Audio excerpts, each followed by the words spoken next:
So unfortunately, in the last 24 hours, the Great British Paddle has come to an abrupt end.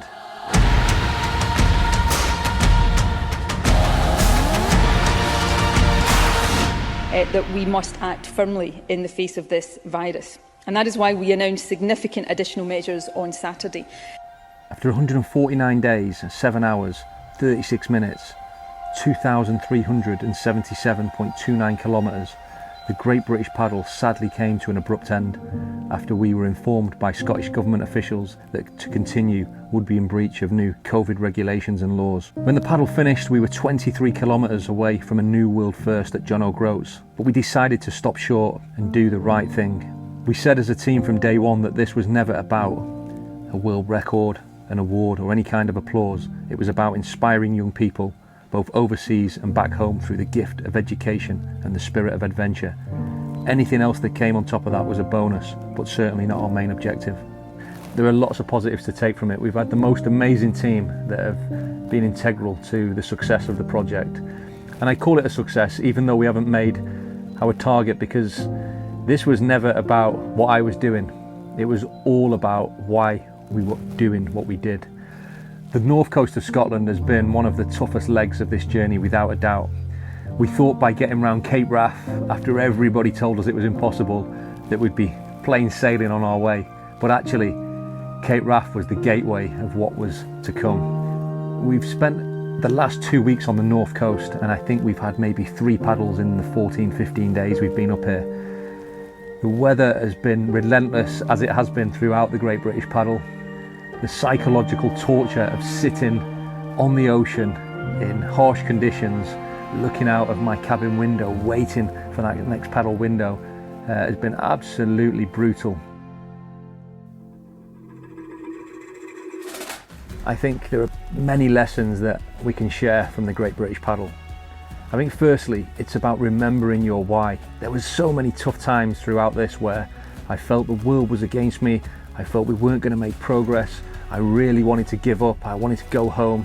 But what got me through those tough days was remembering why we started this, and remembering that we've made a promise to those children on the Horn of Africa that we would deliver the gift of hope, of inspiration by building a school. And we are so close to doing that now.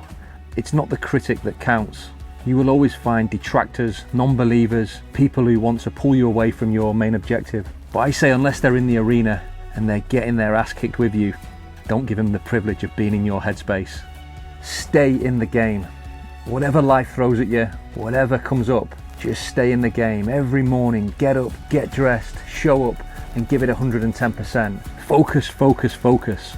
Keep your head up and look forward always. Concentrate on the direction you are going in life. Visualize your objective. Focus to motivate, focus to concentrate, and focus to balance. Finally, stay true to your values.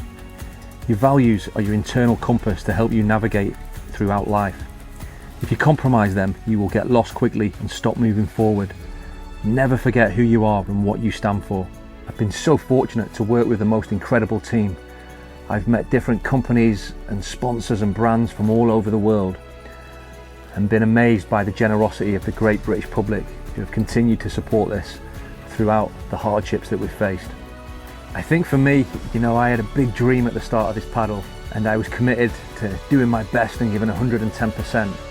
I think for any young people that might be watching, that's really important to have a dream. Always have a dream, and dream big. The bigger the better. Don't be afraid to fail.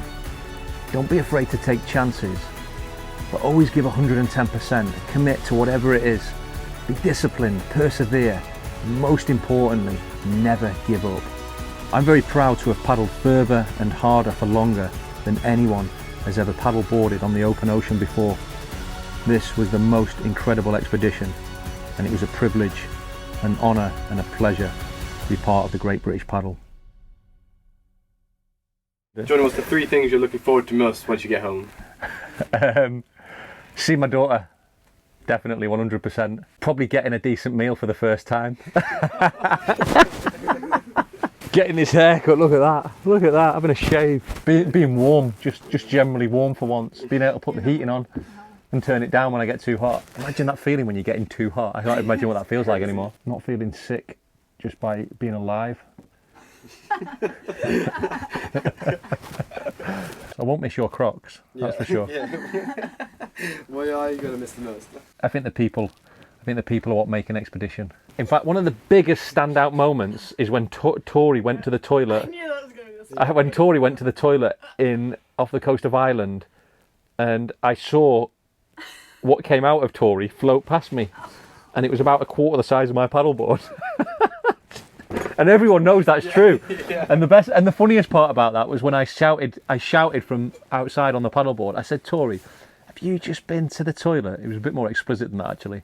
And she said, in fact, she didn't say anything. She started laughing her head off. And she said, "Why?"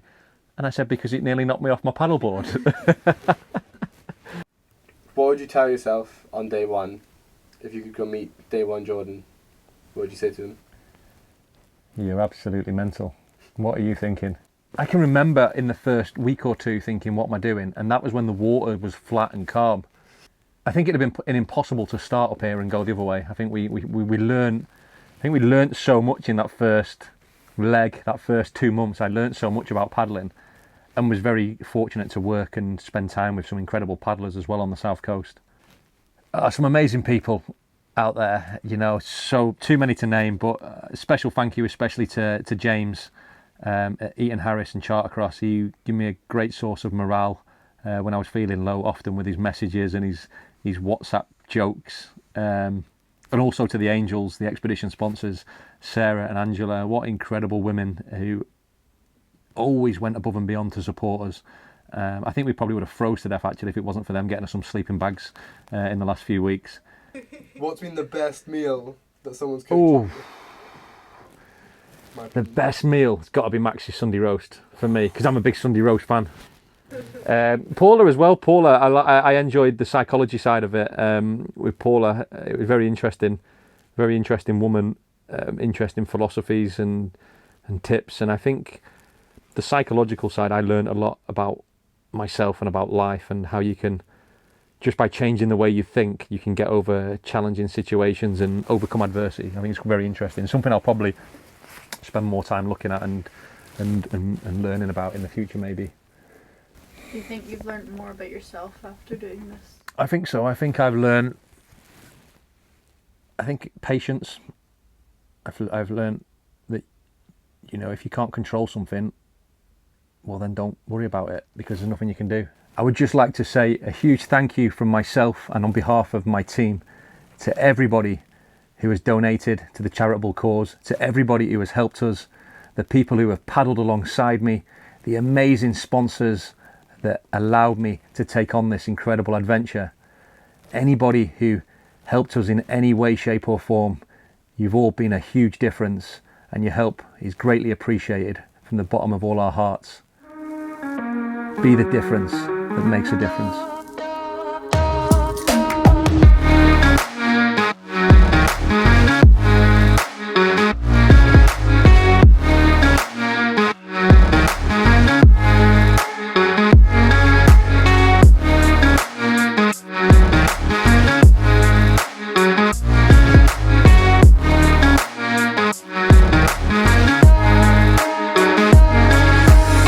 I got home for Christmas Day from paddling, and I've just pulled up outside the mother of my daughter's house where my daughter lives, and she thinks I'm still in Scotland and that I'm paddling through Christmas, of course, because she's not on social media. She's only 11, so I'm going to go in and surprise her. It's going to be the best Christmas ever. I'm so excited. It's going to be emotional, I'm sure, and I've got loads of presents as well, so Merry Christmas.